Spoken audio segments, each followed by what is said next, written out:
वृषितावन धाम की। आज 16वें अध्याय में भगवान कहने लगे,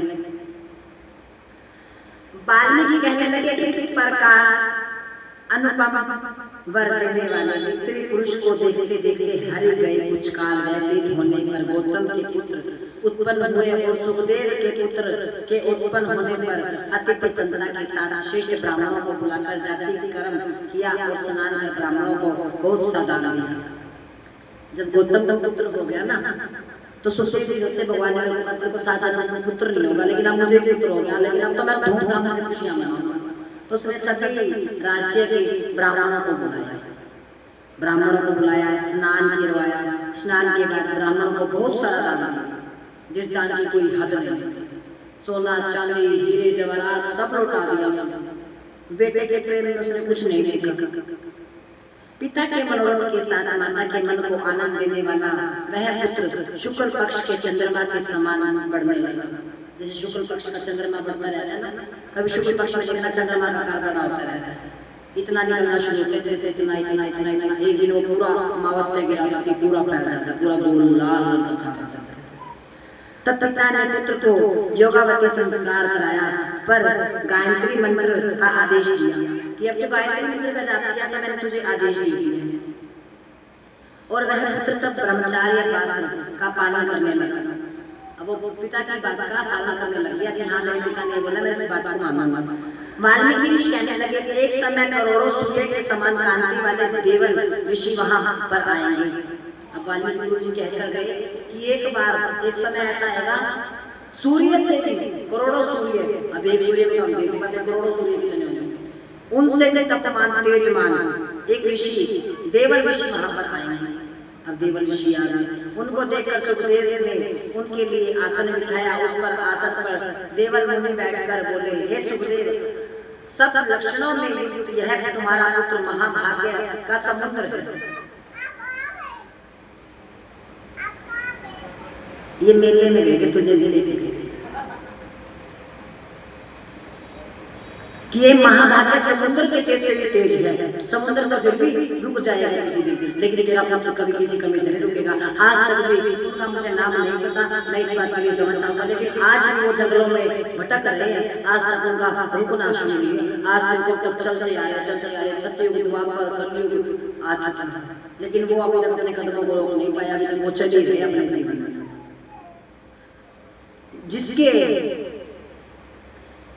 जिससे इसके सब गुण व्यर्थ हो जाते हैं। ये सुखदेव तेरा यह पुत्र 12वें वर्ष में जग डूबकर मर जाए।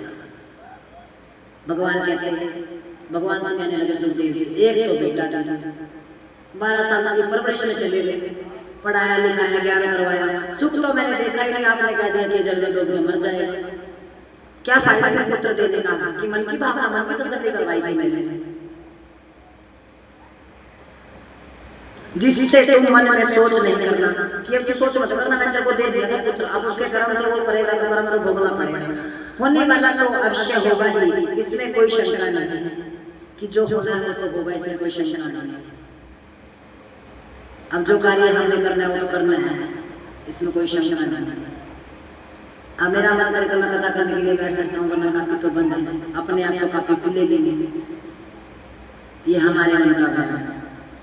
मैंने कई बार देखा कई कथाओं में, अब थोड़े समय पहले की बात, हमारे पानीपत में हनुमान जी के सब रूप उठाए जाते हैं, जगह जगह हनुमान जी बनाए जाते हैं। तहसील कहते थे एक सभा थी, वहां पर हनुमान जी का सब रूप उठाया किसी आदमी ने। इतनी भक्ति साधना के अंदर 4 घंटे पहले सब रूप के अंदर वो आदमी मर चुका है, और मरने के बाद वो 8 घंटे की पैदल यात्रा कर रहा है। अब उस शरीर के अंदर कौन था?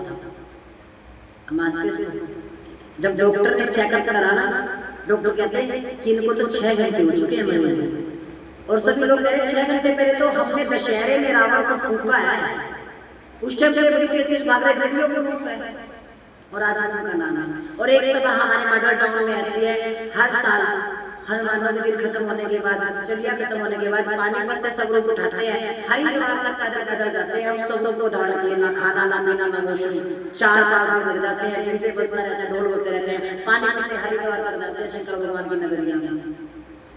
उनको कुछ नहीं मिलता, कहते हैं भावना में भाव नहीं तो भावना बेकार है, और जो भावना में इतना सा भी भाव आ जाए तो भव से बेड़ा पार है।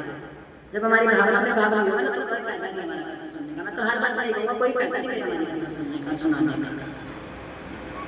अमन में तो मेरे लालच आ जाता कि आज अब इतने दिनों से हम गाना बता रहे बताने कल दर्शना का गाना बता सकते हैं। अरे मन में लालच आ गया था भाई, इतनी बड़ी गद्दे में बैठा नहीं, जब मन में ही लालच आ गया करने को, मैं आज ऐसे तुलसी माला है, तुलसी माला का गाना, फिर मैंने सबको मना कर दिया कोई तुलसी माला बना, तुलसी माला के नाम की मुझे दक्षिणा दे देना भाई, मैं अपनी माला खुद बनवाऊंगा। क्यों?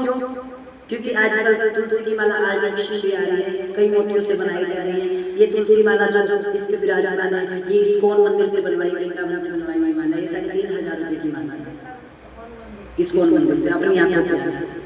इसमें जो मोती है वो सारे तुलसी के हैं, और जो ये बड़ा पात्र है राधा लिखा हुआ है, ये नॉर्मल लकड़ी का है, ये तुलसी का नहीं।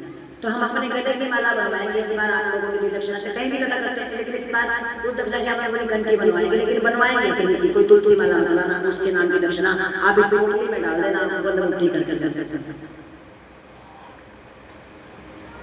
तो वाल्मीकि जी कहने लगे, देख देवर ऋषि के ऐसे वचन सुनकर सुखदेव शर्मा पृथ्वी पर गिर पड़े, और देवर मुनि से इतना कहकर ब्रह्मलोक पहुंचने गए।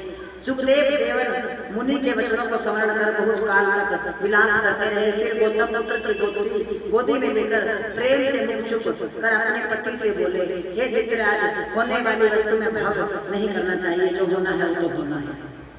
अब देवर ऋषि ने क्या किया था कि पुत्र तो नहीं बचेगा, ये तो इसका तो समय है, 12 वर्ष के बाद ये जल डूब कर मरना ही है, इसलिए तो इसका तो काल आ चुका है।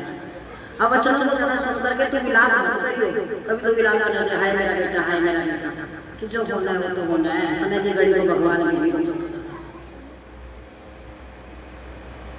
अब देवर ऋषि की इन बातों को सुनकर गौतम मन मन सोच विचार करने लगे।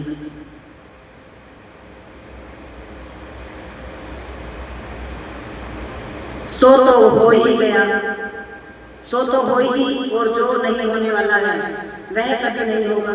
सो तो हो गई, जो होने वाला है तो हो गई, लेकिन जो नहीं होने वाला है कभी नहीं होगा।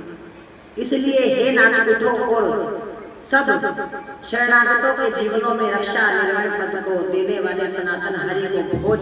वाल्मीकि ऋषि कहने लगे, इस प्रकार सुखदेव ब्राह्मण ने स्त्री के वचन सुनकर सत्ययुग को प्राप्त हुआ।